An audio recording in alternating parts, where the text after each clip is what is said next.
کوئی پریشانی ہو سب سے پہلے کس کا دروازہ کھٹکھٹایا جائے؟ اللہ کا۔ یعلم خائنۃ الاعین وما تخفی الصدور، وہ آنکھوں کی خیانت کو بھی جانتا ہے، سینوں کے رازوں کو بھی جانتا ہے۔ هو اعلم بکم اذ انتم اجنۃ فی بطون امہاتکم، جب تمہاری ماں تمہیں نہیں جانتی تھی، ماں کے پیٹ میں تھے تم، وہ اس وقت سے تمہیں جانتا ہے، تم سے محبت کرتا ہے، ماں سے بھی 70 گنا زیادہ۔ علی کل شیء قدیر ہے، اس کی عظمت ہے، اس کا جلال ہے، لہذا جب بھی پکارا جائے گا، وہ پکار جو اسباب سے ہٹ کے ہے۔ اسباب کا مطلب کیا ہے؟ مجھے پیاس لگ رہی ہے، میں کہتا ہوں پانی چاہیے، آپ جائیں گے اٹھ کے کولر سے پانی نکالیں گے لے آئیں گے، یہ وہ مدد نہیں ہے، یہ تو ہر ایک سے مانگی جاتی ہے۔ ایک مدد وہ ہوتی ہے اس کے ارادے کا نام، جب وہ کسی چیز کا ارادہ کرتا ہے تو دو کام کرتا ہے، یا تو ویسے اسباب پیدا کر دیتا ہے یا بغیر سبب کے کام کر دیتا ہے۔ وہ بغیر سبب کے کام کرے، اس کو معجزہ اور کرامت کہتے ہیں۔ سمجھ میں آ رہی ہے بات؟ اس کو کیا کہتے ہیں؟ معجزہ اور کرامت، کوئی سبب نہیں ہے کر دیا اس نے۔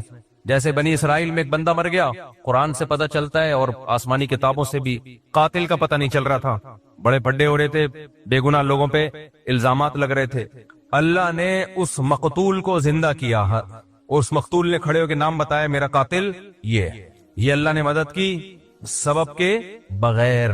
یہ ہوتا ہے یہ معجزہ، کرامت بزرگوں کی ہوتی ہے اور معجزہ پیغمبروں کا۔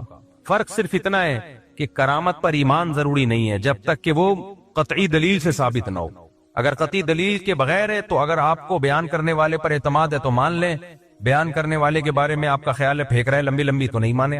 ان معجزے کا انکار نہیں کر سکتے آپ، لیکن قرآن میں کچھ کرامتیں ایسی ہیں کہ ہیں وہ کرامت لیکن ماننی پڑیں گی، کیونکہ بیان کون کر رہا ہے؟ قرآن بیان کر رہا ہے۔ اسی طرح بیان کرنے والا قابل اعتماد ہے، آپ کو پتا ہے یہ جھوٹ نہیں بولے گا، پھر بھی آپ انکار کر رہے ہو تو یہ کرامت کا انکار نہیں ہے، پھر خدا کی قدرت کا انکار ہے۔ میں نے شہیدوں کے خون کی خوشبو خدا کی قسم اپنی ناک سے سونگھی ہے۔ اب جس کو مجھ پہ اعتماد ہوگا مان لے گا یار اللہ کی قدرت ہے، بندہ شہید ہوا اور اس کے خون سے اللہ نے خوشبو پیدا کر دی۔ لیکن آپ کو اگر مجھ پہ اعتماد نہیں ہے، آپ کا خیال ہے یہ مولوی صاحب پھینکوں ہیں تو نہ مانو آپ، لیکن آپ کا خیال ہے کہ مولوی صاحب پھینکوں نہیں ہے، کیوں پھینکوں گا بھائی؟ کیوں جھوٹ بولوں گا میں؟ اتنی بڑی قسم مسجد میں ممبر پہ بیٹھ کے کیوں اٹھاؤں گا؟ اس کے باوجود بھی اگر آپ انکار کر رہے ہو کہ نہیں جی شہید کے خون سے خوشبو آ ہی نہیں سکتی، تو پھر یہ ہمارا انکار نہیں ہے، پھر یہ خدا کی قدرت کا انکار ہے۔ یہ وہی لا مذہبیت ہے، الحاد ہے، جس کی بیس پہ لوگوں نے خدا کا انکار کیا ہے۔ کیونکہ آج بہت سے لوگ بابوں کی کرامتوں کا انکار کرتے کرتے لمٹ کراس کر چکے ہیں، کرامت کے وجود ہی کے منکر ہو گئے۔ یہ غلط ہے، کسی بھی چیز کے اعتدال سے اس پہ رد کیا جائے گا۔ سمجھ میں آ رہی ہے کہ نہیں آ رہی بات؟ توحید یہ نہیں ہے کہ آپ کرامتوں کا انکار کرتے ہیں، توحید کرامت کا وجود تو توحید کی بڑی دلیل ہے کہ یہ اللہ کی قدرت ہے۔ تو مدد اسباب سے ہٹ کے کون کرتا ہے؟ بولو اللہ۔ اب اللہ جب مدد کرتا ہے تو دو طریقے ہوتے ہیں اس کے، یا تو بغیر سبب کے کر دے گا، جیسے میں نے مثالیں دی، فرعون کو، موسیٰ علیہ السلام کو فرعون سے کیسے بچایا؟ ناکامی کے نقشے پہلے پیدا کیے۔ حضرت موسیٰ علیہ السلام نکلے بنی اسرائیل کو لے کر، گھوڑے پہ جا رہے ہیں دوڑتے ہوئے، راستہ بھلا دیا اللہ نے، صحیح ہے نا؟ آگے پانی ہے، سمندر ہے، پیچھے فرعون، بنی اسرائیل نے کہا انا لمدرکون، مارے گئے، بس آگے پانی، پیچھے اتنا بڑا لشکر گئے۔ اب اسباب کی دنیا میں بچنے کا کوئی چانس تھا؟ ہے بھائی؟ امپاسبل۔ موسیٰ علیہ السلام کا اللہ پہ اعتماد، تو یہ جو اعتماد ہے یہ ہے وہ محبت جو کس کو دی جا رہی ہے؟ معبود کو۔ اگر وہاں کوئی سائنٹسٹ آ کے حضرت موسیٰ علیہ السلام کو کہتا کہ میں کوئی ابھی ایسا کروں گا، ایک توپ ایجاد کر لوں گا اور ان فرعونیوں پہ آپ بمبارمنٹ کرو گے، موسیٰ علیہ السلام مان لیتے اس کی بات؟ بولو نہیں۔ اس پہ توکل کرتے؟ نہ بھائی، اسباب کی دنیا میں ممکن نہیں ہے، ایسا نہیں ہو سکتا، اتنی جلدی کچھ بھی نہیں ہو سکتا۔ لیکن وہ معبود کس کو مانتے تھے؟ اللہ کو، صرف اللہ کو، صرف اللہ۔ عیسائی صرف اللہ نہیں کہتے، مسیح علیہ السلام کو بھی ساتھ میں ملا لیتے ہیں، نا صرف ایسے موقع پہ صرف کون؟ اللہ۔ کوئی پیغمبر، کوئی ولی، کوئی فرشتہ نہیں، کیونکہ اب اسباب سے ہٹ کے مدد کرنے کی بات ہو رہی ہے۔ اس کی قدرت کس کے ہاتھ میں ہے؟ اللہ کے ہاتھ میں۔ یہ محبت اور یہ تعلق اللہ کے علاوہ کسی اور کو دیا، آپ 100 دفعہ کہو کہ میں صرف ایک اللہ کو مانتا ہوں، اللہ کہے گا تم ایک اللہ کو نہیں مانتے، تم صرف زبان سے بولتے ہو، حقیقت میں تم نہیں مانتے، جھوٹ بولتے ہو تم۔ آپ کہہ رہے ہو مسیح سے بھی دعائیں مانگی جائیں، مریم سے بھی دعائیں مانگی جائیں علیہم السلام، اور پھر کہو ہم ایک خدا کو مانتے ہیں، تو آپ کے کہنے سے اللہ نہیں مان لے گا اس بات کو. اللہ کہے گا میں نہیں مانتا، میں اس کو مانوں گا کہ یہ ایک خدا کو مانتے ہیں جو مصیبتوں میں صرف کس سے مانگے گا؟ صرف اس اللہ سے مانگے گا. تو موسیٰ علیہ السلام نے اس موقع پہ کیا کہا؟ ان معی ربی، میرے ساتھ کون ہے؟ اللہ. کیا مطلب؟ وہ مدد کرنا چاہے گا تو کر دے گا. حضرت موسیٰ کے علم میں بھی نہیں تھا کہ کیسے کرے گا، کیونکہ اب تک تو حضرت موسیٰ نے لاٹھی کو سانپ بنتے ہوئے دیکھا تھا نا. تو یہ لاٹھی سانپ بن کے کتنے فرعونیوں کو کھا لیتی بھائی؟ کیا خیال ہے؟ پیچھے سے سینکڑوں ہزاروں کا لشکر آ رہا ہو اور آپ کے ہاتھ میں ایک اژدہا ہو، وہ اژدہا کچھ کر لے گا؟ کچھ بھی نہیں کر پائے گا. کتنوں کو کھائے گا وہ؟ بلکہ آنے والا سب سے پہلے اژدہا پہ وار کرے گا کہ پہلے اس کو قتل کرو. تو اللہ مدد کرتا ہے بعض دفعہ بغیر سبب کے. کہتا ہے چلو بھائی. اللہ نے پھر موسیٰ علیہ السلام کو وحی کی کہ یہ لاٹھی کو آپ پانی پہ ماریے. حضرت موسیٰ نے لاٹھی پانی پہ ماری اور فکان کل فرق کالطود العظیم، وہ جو پانی تھا 2 پارٹ میں ڈیوائیڈ ہو کے پہاڑوں کی طرح کھڑا ہو گیا، سارا جمع ہو گیا ایک طرف. اس سے بھی پتا چلتا ہے کہ معجزہ ہو یا کرامت ہو، اس میں ولی یا پیغمبر کے ارادے کا دخل نہیں ہوتا. بہت سے لوگ کہتے ہیں جب موسیٰ علیہ السلام لاٹھی کو سانپ بنا سکتے ہیں، سمندر کے 2 ٹکڑے کر سکتے ہیں، تو ہمارے نبی مشکل کشا کیوں نہیں ہو سکتے؟ بھائی نہ موسیٰ علیہ السلام مشکل کشا، نہ سید الانبیاء مشکل کشا.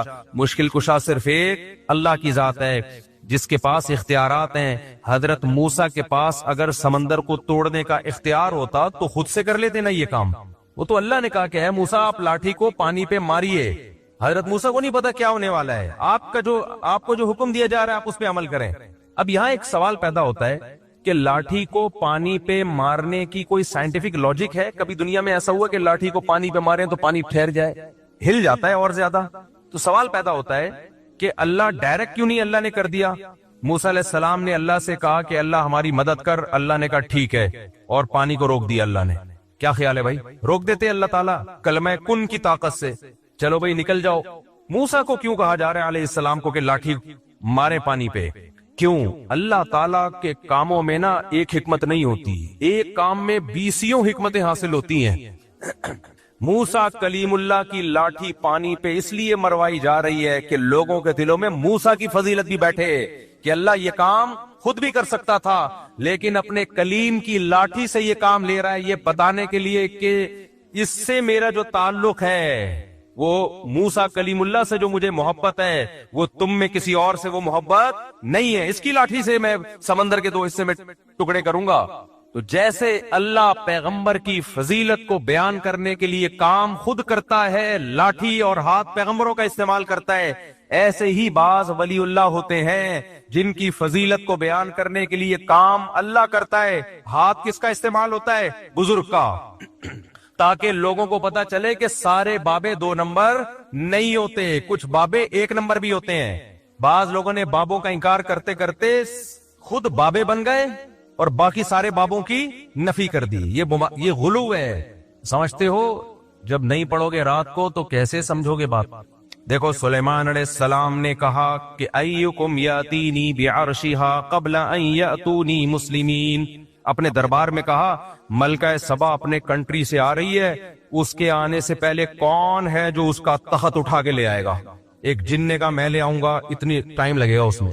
ایسا نہیں ہوگا ڈھن گیا تھوڑا ٹائم لگتا ہے آنے میں اور جانے میں. ایک بزرگ تھے جن کے پاس انجیل کا زبور کا علم تھا. انہوں نے کہا انا آتیک بہ قبل ان یرتد الیک طرفک. اے پیغمبر آپ کی پلک جھپکنے سے پہلے میں وہ تخت حاضر کروں گا. یہ کہا اور تخت حاضر. تو یہ کیا تھا؟ معجزہ تھا یا کرامت تھی؟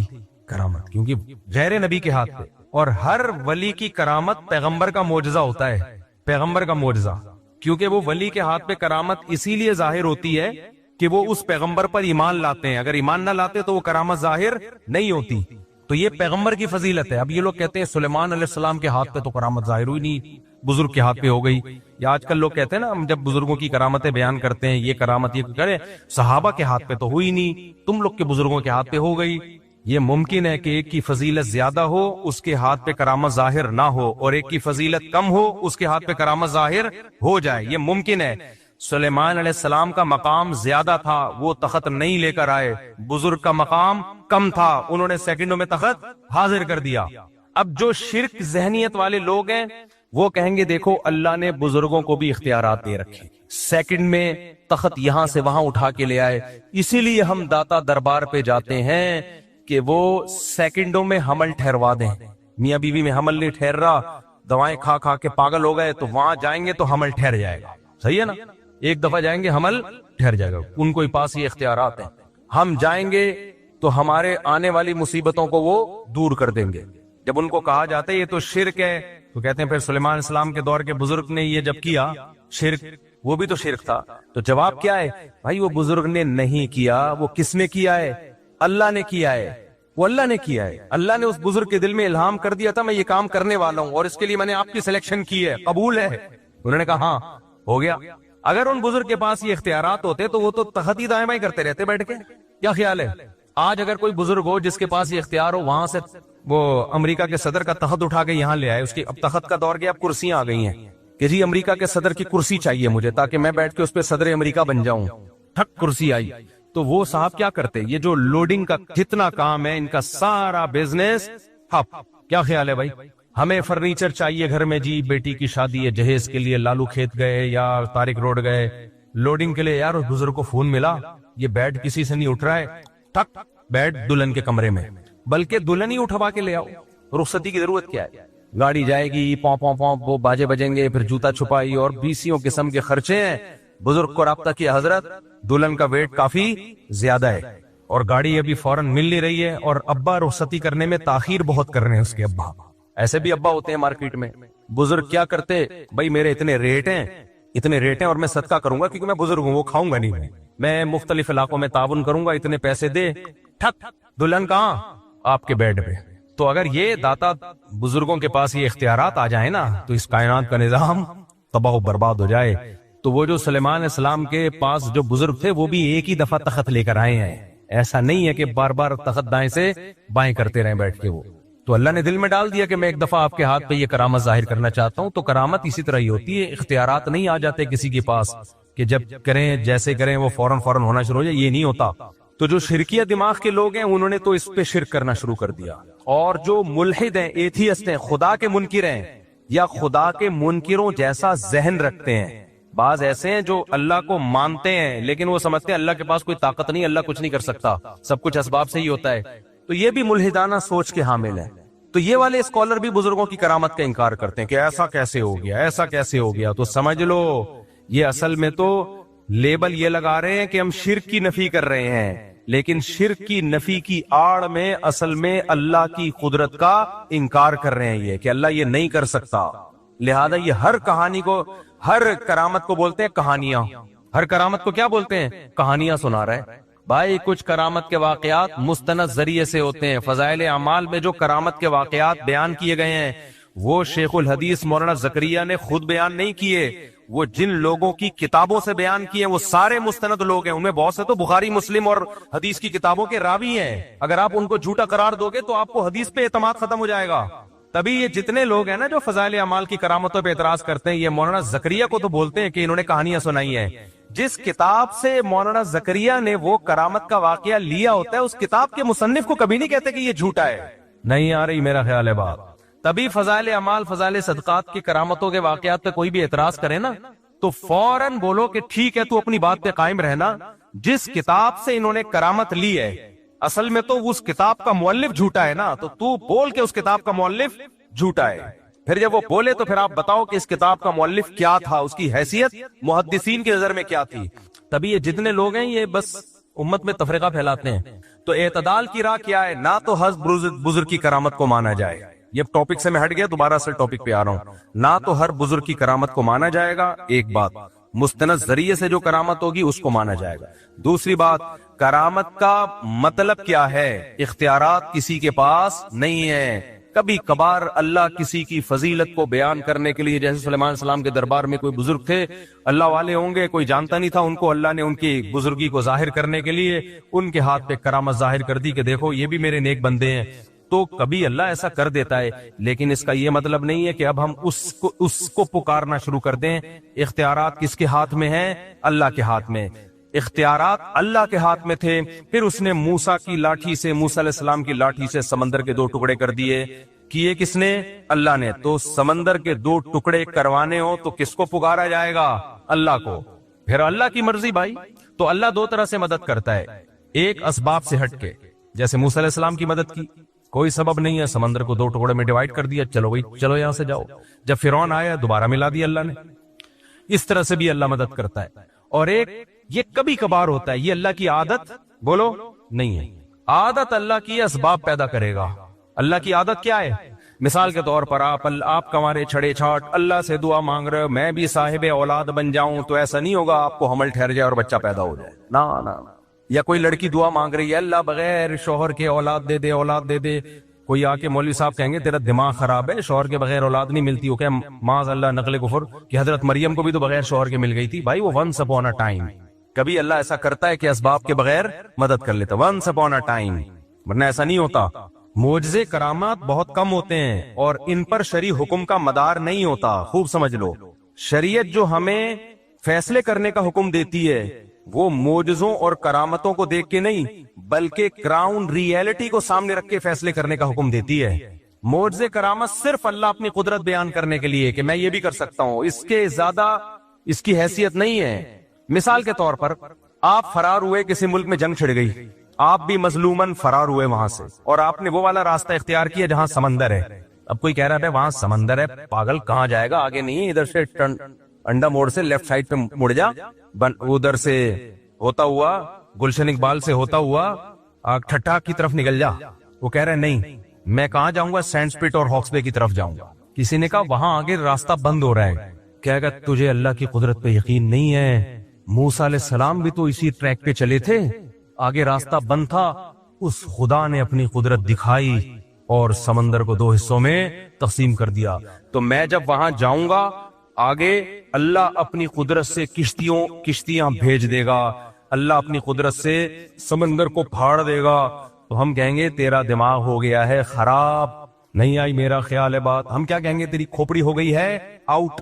ہم کہیں گے بھائی موسیٰ علیہ السلام جان کر اس راستے پہ نہیں چلے تھے، بھول گئے تھے راستہ، چلے تو وہ اس ٹریک پہ تھے جو خشکی کا راستہ جاتا ہے، وہ راستہ ہی بھول گئے، بس اللہ نے اپنی قدرت دکھانی تھی۔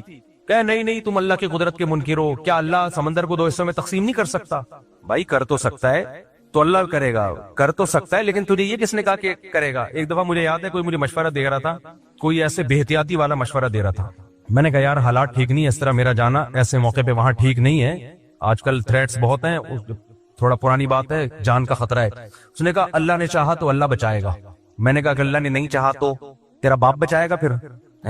نہیں اللہ نے چاہا تو اللہ بچا لے گا۔ یہ تو ہمیں پتا ہے اللہ نے چاہا تو بچائے گا، لیکن مجھے پتا ہے کہ اللہ چاہتا ہے کہ نہیں چاہتا۔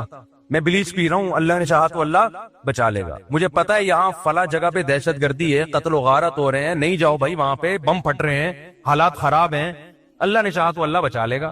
تو ٹھیک ہے، بہت سے لوگوں کو اللہ نے بچایا بھی ہے۔ اب کراچی کے جو حالات خراب چل رہے تھے، جگہ جگہ بم دھماکے ہو رہے تھے، بنارس لوگ جاتے تھے نا، وصیت کر کے جاتے تھے کہ میں بنارس جا رہا ہوں، بنارس والا ادھر آتا تھا وصیت کر کے آتا تھا میں انڈا موڑ آ رہا ہوں۔ ایسی جنگ چل رہی تھی، لوگوں نے کہا ویزے لے کے جاؤ بھائی۔ تو کراچی کے حالات دیکھے نا، تو اس میں کہا جاتا تھا بھائی گھر سے باہر مت نکلو، نہیں جی اللہ بچائے گا، اللہ نے چاہا تو اللہ بچائے گا۔ یقیناً اللہ نے چاہا تو بچائے گا، لیکن اللہ چاہے گا کہ نہیں چاہ رہا ہے یہ ہمیں معلوم نہیں ہے۔ تو چاہتا ہے کہ اللہ چاہے کہ میں بچوں، لیکن اللہ بھی چاہتا ہے کہ تو جو چاہتا ہے وہ ہو۔ تو اس لیے معجزوں اور کرامتوں پر فیصلے نہیں کر سکتے آپ۔ اس کی ایک اور مثال، جب ایک شرعی حکم لوگوں کو بیان کیا جاتا ہے کہ بغاوت کے لیے یا جہاد کے لیے ضروری ہے کہ آپ کے پاس پراپر تیاری ہو، دشمن سے لڑنے کی طاقت ہو، اس طاقت کے بغیر آپ کو نہ جنگ کرنے کی اجازت ہے نہ مسلح بغاوت کی اجازت ہے۔ جب تک آپ کے پاس پاور نہیں ہے، سامنے ٹینک ہیں آپ کے پاس، اس کے مقابلے میں نہ ٹینک ہے نہ جہاز ہے، کچھ بھی نہیں ہے، تو آپ کیسے بغاوت کرو گے؟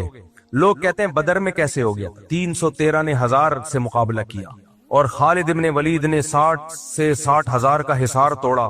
بھائی بدر میں 313 کا جو 1000 سے مقابلہ تھا وہ نبی کے ارادے سے نہیں تھا، وہ تو کسی اور ارادے سے نکلے تھے۔ تو مشرکین نے اچانک 1000 کا لشکر لے کے آ گئے، تو وہ تو اس کے علاوہ کوئی راستہ ہی نہیں تھا۔ تبھی پھر مدد اللہ کی طرف سے نازل ہوئی ہے. تو وہ معجزہ تھا کہ 313,000 پہ غالب آ گئے. نبی خود 313 کو لے کے مکہ پہ چڑھائی کے لیے کبھی بھی نہیں نکلے. نبی مکہ پہ چڑھائی کے لیے اپنے ارادے کے ساتھ اس وقت گئے جب 10,000 کا لشکر تیار ہوا ہے. پھر آپ نے مکہ پہ اٹیک کیا ہے. سمجھ میں آ رہی ہے بات کہ نہیں آ رہی ہے؟ دیکھو 13 سال مکہ میں آپ نے جہاد نہیں کیا. کچھ لوگ کہتے ہیں ایمان نہیں بنا تھا. نا اس وقت کا جو ایمان تھا وہ بعد میں اس لیول کا ایمان تو کبھی بن ہی نہیں سکتا. کیونکہ قرآن کہہ رہے جو ہجرت سے پہلے ایمان لے آئے نا ان کا ایمان سب سے تگڑا ہے. بلال حبشی کا ایمان رضی اللہ عنہ، ابو بکر کا ایمان، عمر بن خطاب کا ایمان، سیدنا علی کا ایمان، سیدنا عثمان کا ایمان، سیدنا عبداللہ بن مسعود کا ایمان. یہ وہ لوگ تھے جب اسلام انتہائی کمزور تھا. ایسے پاورفل ایمان والے لوگ تھے یہ. اس وقت منافق کا تصور ہی نہیں تھا. لیکن آپ نے جہاد کیا اس 13 سال میں. بولو صبر صبر صبر صبر کی تلقین. اتنا ظلم ہوا ہے. خباب ابن ارت رضی اللہ تعالیٰ عنہ نبی کے پاس آئے کہ مجھے میرا مالک جو ہے آگ کے انگاروں پہ لٹاتا ہے اور اتنے بڑے بڑے کھڈے پڑ گئے تھے کمر میں. یا رسول اللہ الا تستنصر لنا، آپ اللہ سے ہمارے لیے مدد کی دعا کیوں نہیں کرتے؟ تو خباب ابن ارت یہ بھی تو کہہ سکتے تھے یا رسول اللہ آپ تلوار اٹھائیں ہم جہاد کرتے ہیں. یا نبی کہتے تلوار اٹھاؤ ہم کیا کرتے ہیں؟ جہاد. نہیں کیا. آپ نے فرمایا صبر کرو، ایک دن آنے والا ہے کہ ایک عورت زیور سے آراستہ ہو کے صنعا تک چلے گی، اتنا لمبا راستہ طے کرے گی، کوئی اسے خوف نہیں ہوگا. ایسا امن دنیا میں قائم ہونے والا ہے. لیکن تستعجلون، تم جلدی کر رہے ہو. تو کیوں تلوار نہیں اٹھائی؟ اس لیے کہ بہت تھوڑے تھے اور کافر بہت زیادہ پاور میں تھے. گراؤنڈ ریئلٹی اور اسباب کو سب سے زیادہ فوکس اسلام کرتا ہے. تبھی تو مسلمان دنیا میں مار کھا رہے ہیں، بیٹھے ہوئے پھینک رہے ہوں گے، بس باتیں کر رہے ہوں گے. کسی بھی چیز کا کوئی سبب اختیار نہیں کرتے، نہ صحت کا سبب، بے موقع توکل. تو نبی نے مکہ میں 13 سال صبر کیا ہے کیونکہ طاقت بولو نہیں تھی. اتنے سے لوگ نہیں لڑ سکتے بھائی، اتنوں سے. حضرت بلال کے سینے پہ پتھر رکھے جا رہے ہیں، وہ پتھر نہیں ہٹا سکتے. اور ایسی قوم کو حکم دیا جائے کہ تم ان کے خلاف کیا کرو، لڑائی شروع کر دو. وہاں اتنا کر سکتے تھے کہ جان بچا کے مکہ سے نکل جائیں. جان بچا کے کیا کریں؟ یہ نکلنا بڑا مشکل تھا، مکہ والے نکلنے نہیں دے رہے تھے. اس کے لیے آپ صلی اللہ علیہ وسلم نے پلاننگ کی ہے. جب مشرکین نے آپ کے قتل کا فیصلہ کیا تو اللہ نے وحی کی کہ اب آپ مکہ سے نکل جائیں کیونکہ یہ آپ کو قتل کرنا چاہتے ہیں. تو اس کے لیے بھی پلاننگ کی ہے کہ مکہ اور مدینہ کا جو راستہ تھا وہ استعمال نہیں کیا گیا کیونکہ مشرکین کو پتا تھا اسی ٹریک پہ چلے ہوں گے. نہ اپوزٹ والا راستہ جو مدینہ سے دور کر دیتا ہے اس راستے پہ آپ چلنا شروع ہوئے. تو آپ تو معجزہ اور کرامت آپ کے ہاتھ پہ تو معجزے ظاہر ہوتے تھے. آپ کہتے بھائی چلو نکلو یار. بچانے والا کون ہے؟ اللہ ہے بھائی. جس اللہ نے موسیٰ کو بچا لیا سمندر کے 2 ٹکڑے کر کے، وہ مجھے کیوں نہیں بچائے گا؟ چلو نکلو. نہ فرمایا یہاں سے نہیں ادھر سے جائیں گے تاکہ کسی کو شک ہی نہ ہو، کسی کو وہم ہی نہ ہو. تو معجزے اور کرامت کے واقعات سن کے نا یہ صرف اللہ کی قدرت پہ ایمان لانا ہے ہم نے کہ اللہ کبھی کبھار اس طرح بھی مدد کر لیتا ہے. کرنا وہی ہے جو اسباب کہہ رہے ہیں. کتنے شوگر کے مریضوں کو دیکھا ہے رسگلے کھا رہے ہوتے ہیں، کہتے ہیں موت تو ایک دن لکھی ہوئی ہے اور اللہ ہے بچانے والا. تو میں ان سے کہتا ہوں موت لکھی ہوئی ہے، تیری بہت جلدی لکھی ہوئی ہے کیونکہ اللہ کو پتا تھا یہ شوگر کا پیشنٹ ہے، لڈو کے ڈبے کھا جائے گا، لہذا اگلی 1 جنوری سے پہلے فرشتوں کو آرڈر ہوا ہوتا ہے کہ اس کی لکھی ہوئی ہے 31 دسمبر کے 12 بجنے سے پہلے اس کو اٹھا لینا، ڈیٹ چینج نہیں ہونی چاہیے. لکھا ہوا تو ہوتا ہے لیکن وہ لکھا ہوا ہماری حرکتوں کے حساب سے ہی ہوتا ہے. سمجھ میں آ رہی ہے بات کہ نہیں ہے؟ موت لکھی ہوئی ہے لیکن اس میں حرکتیں بھی لکھی ہوئی ہیں کہ یہ اتنی جلدی مر جائے گا. کیوں؟ کام سارے مرنے والے کرے گا یہ، اس لیے کیا ہو جائے گا؟ جلدی مرے گا. تو موت کا ایک دن یقیناً متعین ہے لیکن اس کے اسباب بھی متعین ہے. سمجھتے ہو کہ نہیں سمجھتے ہو؟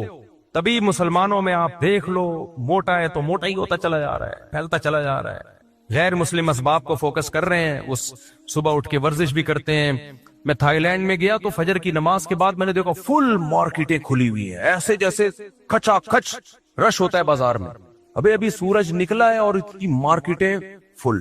ہمارے یہاں تصور ہے 12 بجے بھی مارکیٹیں نہیں کھلی ہوتی. تو یہ قوم صحت مند رہ سکتی ہے؟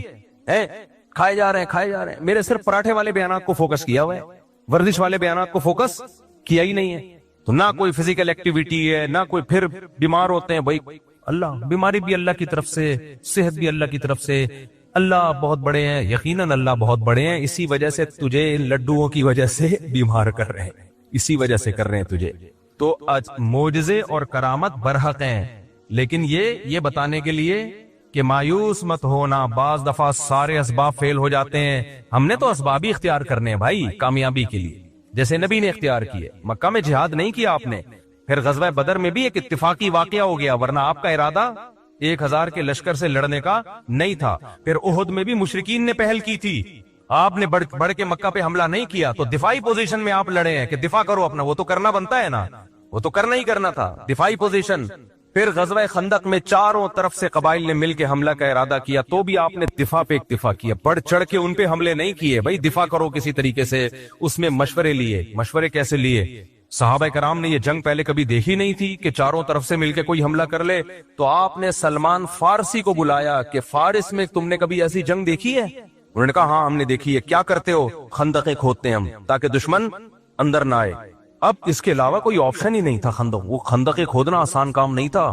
وہ ایسا نہیں ہے کسی بلڈنگ کے لیے ایک گڑھا کھودا جا رہا ہے، چاروں طرف وہ تمام ایریاز جہاں سے دشمن کے آنے کا خطرہ ہے، اتنے بڑے گڑھے کھودے جائیں کہ دشمن کا اونٹ اور گھوڑا ان کو کراس کر نہ سکے. یہ آسان کام تھا، جبکہ مدینہ اکنامکلی اس وقت انتہائی کمزور تھا.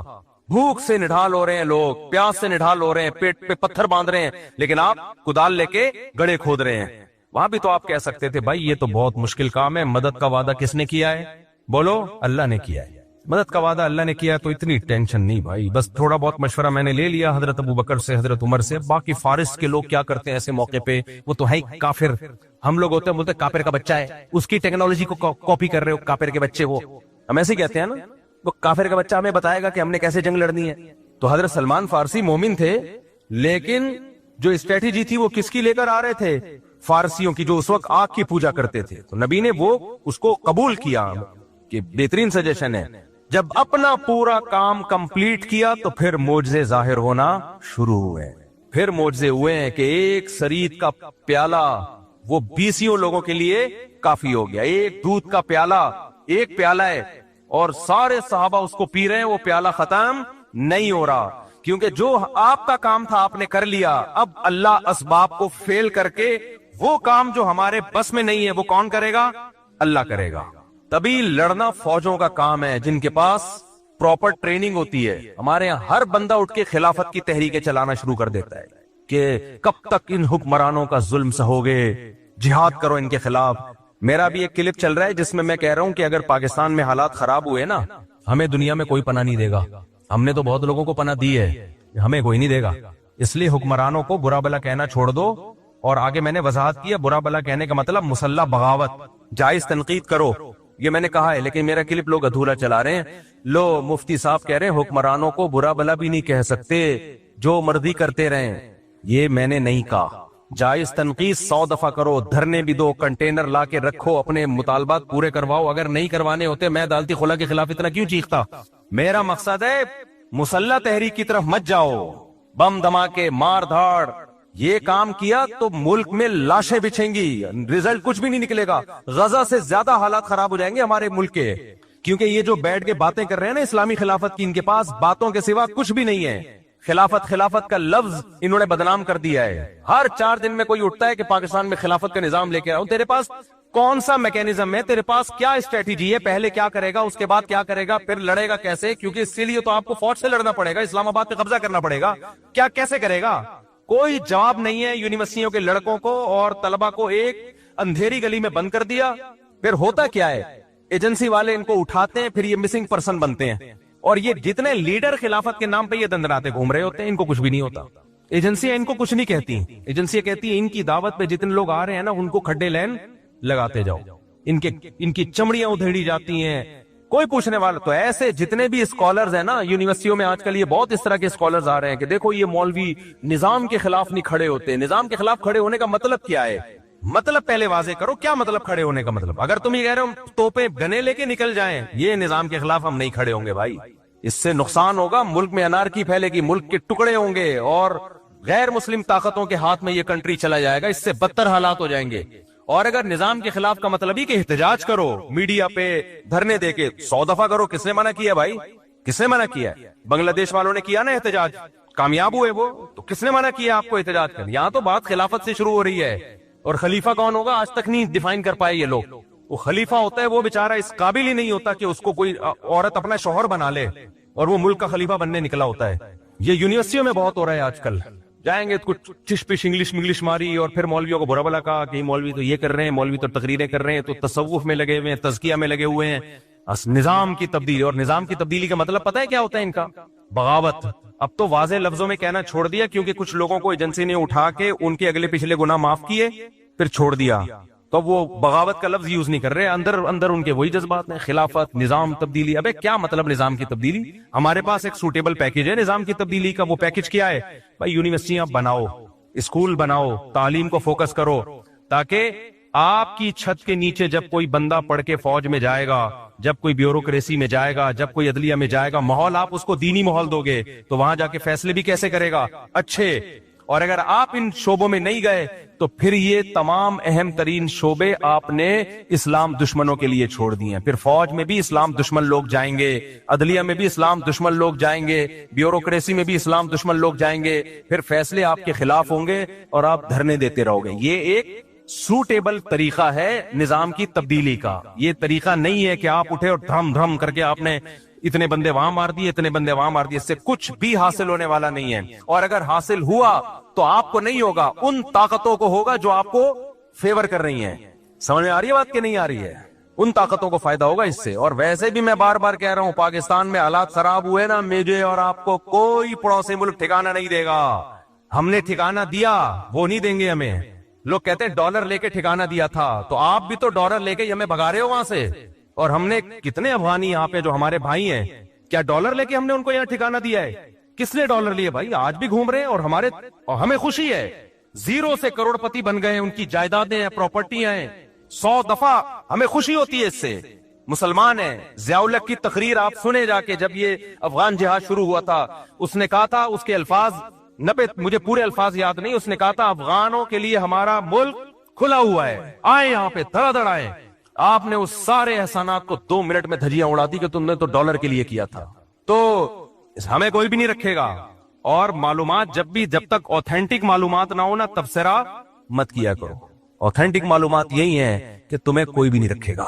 صحیح ہے, اس ذہن میں رکھنا. نہ پڑوسی رکھیں گے, چاہے وہ اسلامی حکومت ہے, ہم سے اچھے ہوں گے, 100 دفعہ اچھے ہوں گے. ان کی بڑی قربانیاں ہیں, 100 دفعہ قربانیاں ہیں. ان کے شہیدوں کے خون سے خوشبوئیں آئی ہیں, 100 دفعہ آئی ہیں. لیکن مجھے اور آپ کو نہیں رکھے گا کوئی بھی, یہ ذہن میں رکھنا. اور صرف یہ نہیں کہ رکھیں گے نہیں, لتر مار کے باہر نکالیں گے. لتر مار کے بولے گے دفعہ ہو یہاں سے, عزت سے بھی نہیں نکالیں گے, لتر مار مار کے نکالیں گے. ویسے ہی ملاقات کے سلسلے میں چلے گئے تو ٹھیک ہے, رہنے کے لیے گئے, لتر مار کے نکالیں گے, لتر مار کے. یقین نہیں آتا, جاؤ, چلے جاؤ. سمجھتے ہو؟ باقی ان کی قربانیوں کا کوئی انکار نہیں ہے. جو اسلام نافذ کیا اس کا کوئی انکار نہیں ہے, 100 دفعہ.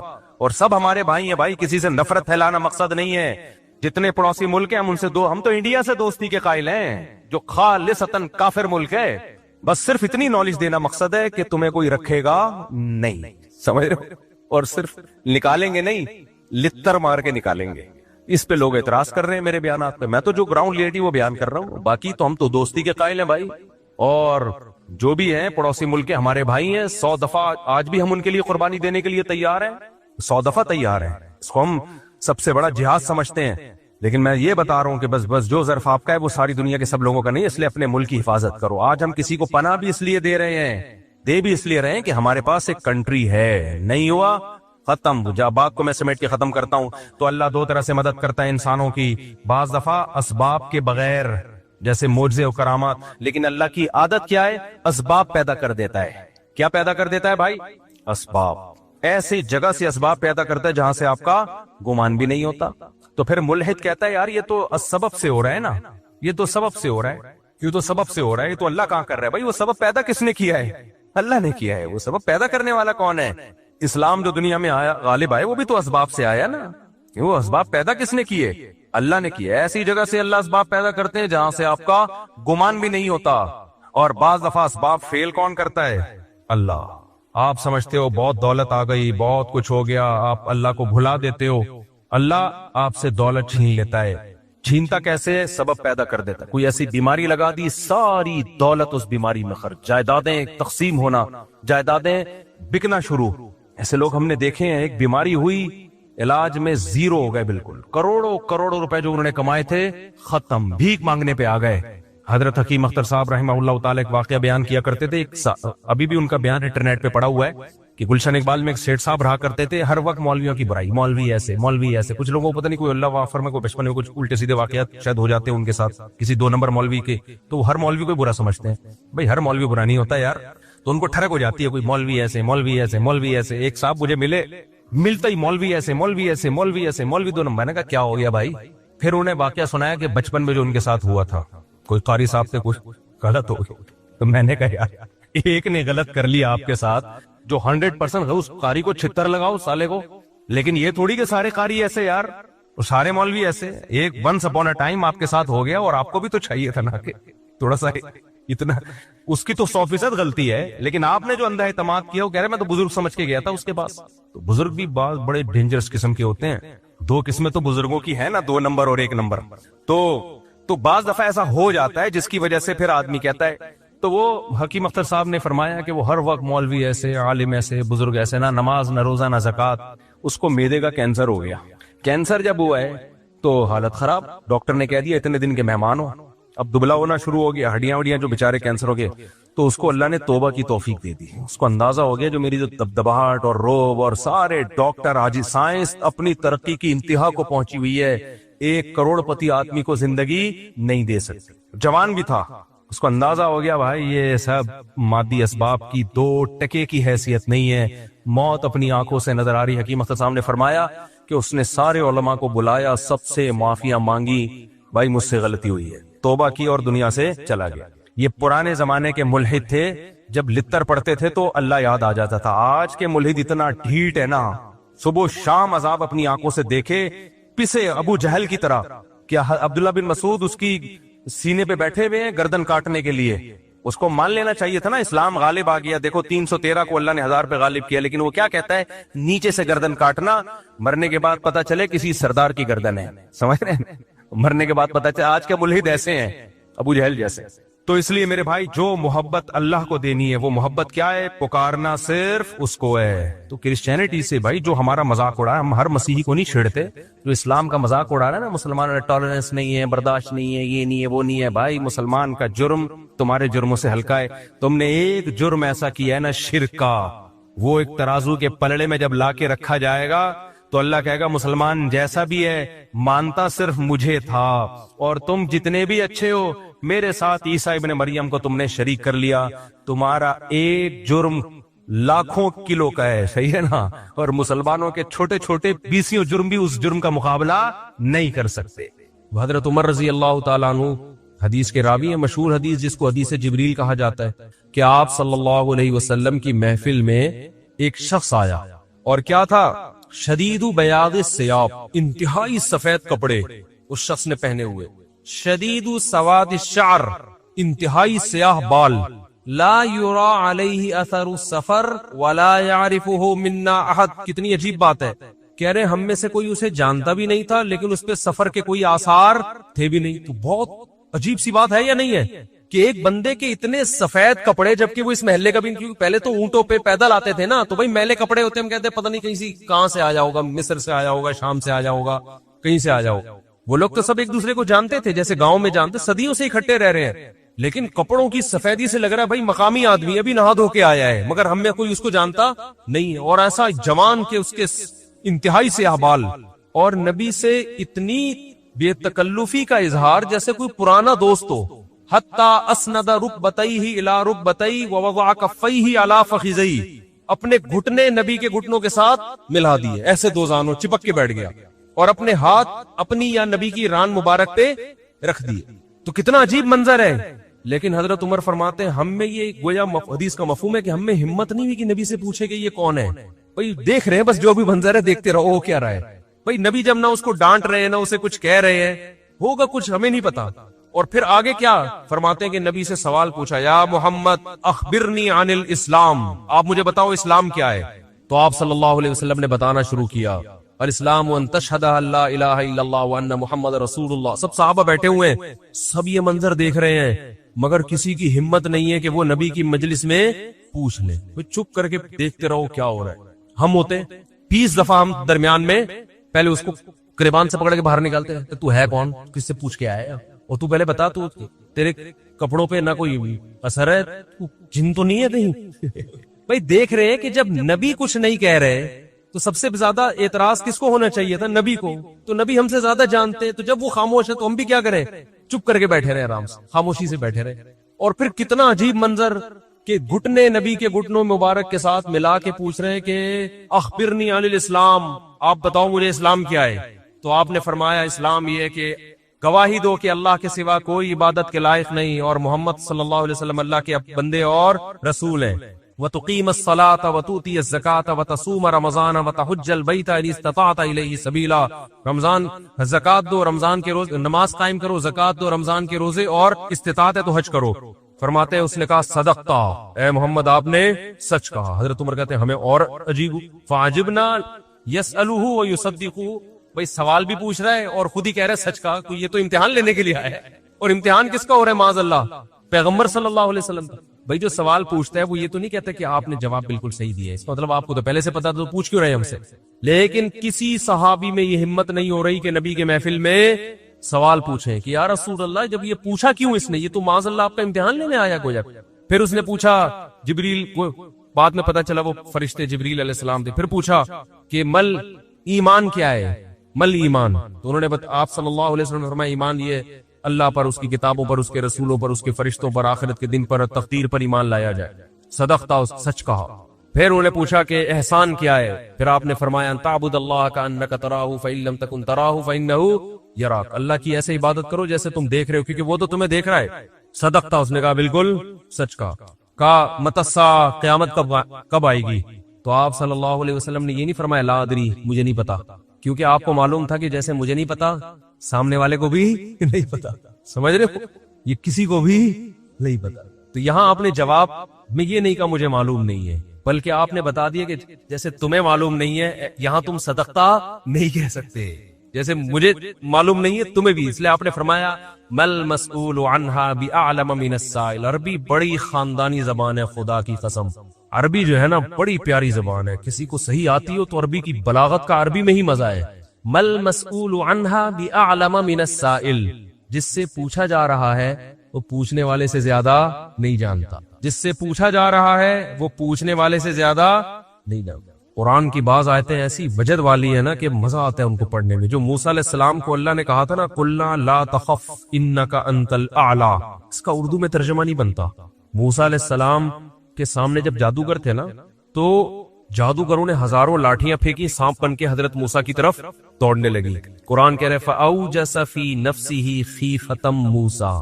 موسیٰ نے دل میں کیا محسوس کیا؟ خوف.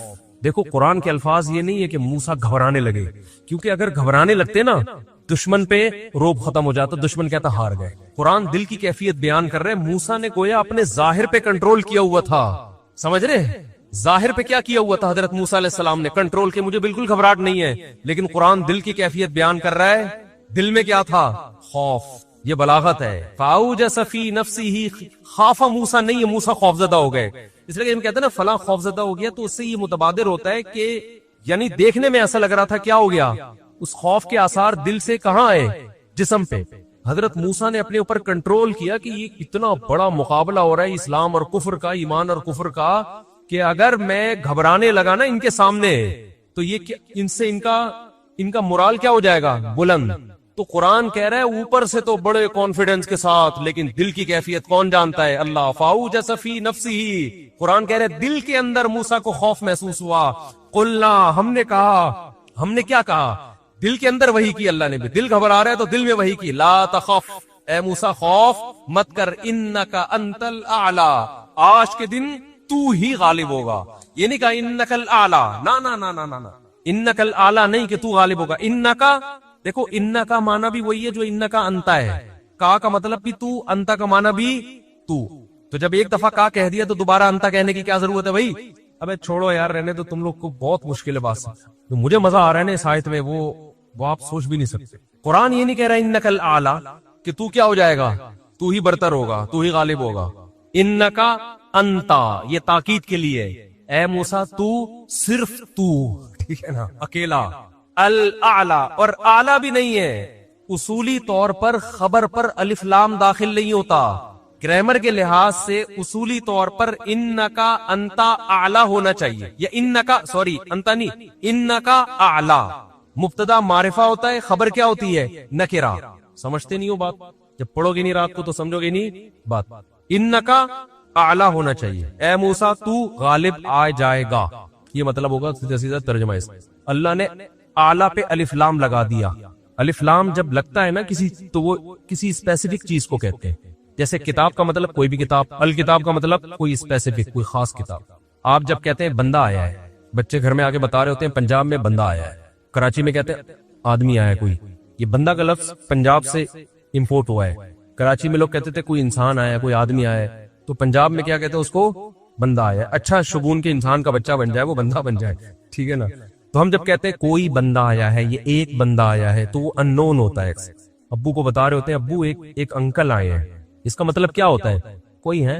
لیکن اگر ایسا بندہ آیا ہو جس کا آپ کو پتا ہو, یعنی پہلے آ چکا ہو اور آپ اس کے انتظار کر رہے ہو, وہ اسپیسیفک وہ بندہ آ چکا ہو, تو عربی میں کہیں گے البندہ. بندہ عربی کا لفظ نہیں, لیکن میں سمجھانے کے لیے. جا رجل یو سڑے راغلے, یو سڑے کہیں گے نا, یو سڑے راغلے, موقع دے کے بھاگ لے.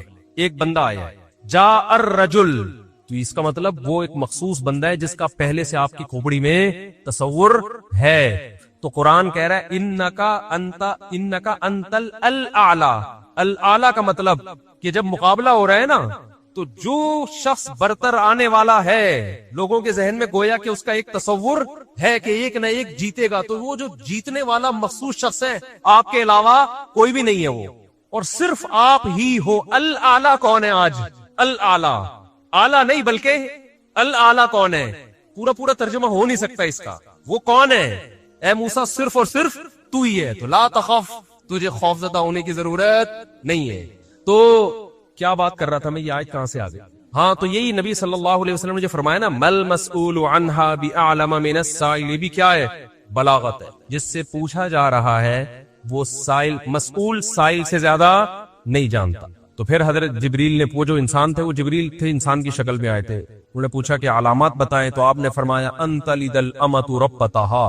اس حدیث پہ جو ادب والی بات ہے وہ میں بھی پیچھے پکڑ کے رکھنا بھول نہ جاؤں, لیکن اس حدیث میں بات آ گئی ہے. تو ایک دلچسپ بات کیا ہے, آپ نے قیامت کی پہلی علامت بتائی کہ باندی اپنے آقا کو جنے گی.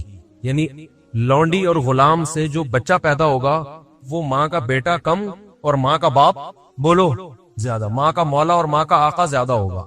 غلام کی مثال نہیں دی, کیونکہ غلام مرد ہوتا ہے نا, اس پہ تصرف تھوڑا سا پھر بھی کم ہوتا ہے, یعنی وہ آپ کی ملکیت میں ہوتا ہے لیکن اس پہ کنٹرول کم ہوتا ہے کیونکہ آدمی ہے. جب عورت آپ کی ملکیت میں ہوتی ہے, لونڈی, اس پہ وہ تو کمزور ہے نا, اس پہ کیا ہوتا ہے, آپ کا تصرف زیادہ.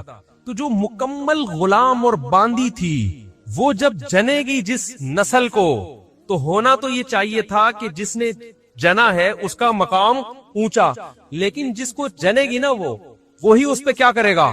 یعنی ماں کا تو ایسا حق ہے نا, ماں کو تو ساری دنیا جانتی ہے نا کہ ماں نے کیسے گود میں پالا, کیسے جنا, اور لوگ ماں کے تانے دیتے ہیں نا. حضرت موسیٰ علیہ الصلوۃ والسلام نے جب حضرت ہارون کی داڑھی پکڑ کے کھینچی ہے نا, جب حضرت موسیٰ علیہ السلام کوہ طور پہ گئے تورات لینے, پیچھے بنی اسرائیل نے بچڑے کی عبادت شروع کر دی. ہارون علیہ السلام کو نگران بنا کے گئے تھے کہ ذرا ان کی حفاظت کرنا, بڑے نالائق لوگ ہیں, دائیں بائیں نہ ہو جائے. تو جب واپس آئے تو دیکھا کہ وہ کیا کر رہے ہیں, بچڑے کی عبادت. تو حضرت موسیٰ کو سب سے پہلے غصہ کس پر آیا, حضرت ہارون پر. اپنے بھائی کی داڑھی پکڑ کے کھینچی کہ ما منعک اذ رأیتہم ضلوا, یہ گمراہ ہو رہے تھے, آپ نے روکا کیوں نہیں؟ تو حضرت ہارون نے کیا کہا, باپ کا واسطہ نہیں دیا بلکہ ماں کا. لا یبن امہ, اے میری اماں کے بیٹے, اے میری ماں کے بیٹے, کیونکہ یہ رشتہ فوراً سمجھ میں آتا ہے. ماں کا واسطہ کیونکہ محبت کی علامت ہے نا.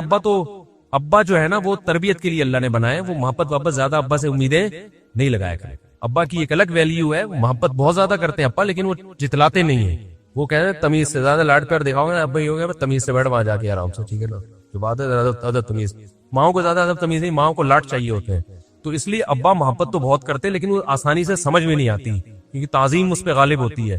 اماں کی محبت 2 منٹ میں سمجھ میں آ جاتی ہے. تو جب بھی واسطہ دیا جاتا ہے کس کا, اماں کا, تو حضرت ہارون بھی واسطہ کس کا دے رہے کہ بھائی ایک ہی ماں کے ہم دونوں اولاد ہیں, آپ اتنی سختی تو نہ کریں نا, ماں کا واسطہ دے رہا ہوں آپ کو, یبن امہ, اے میری اماں کے بیٹے. تو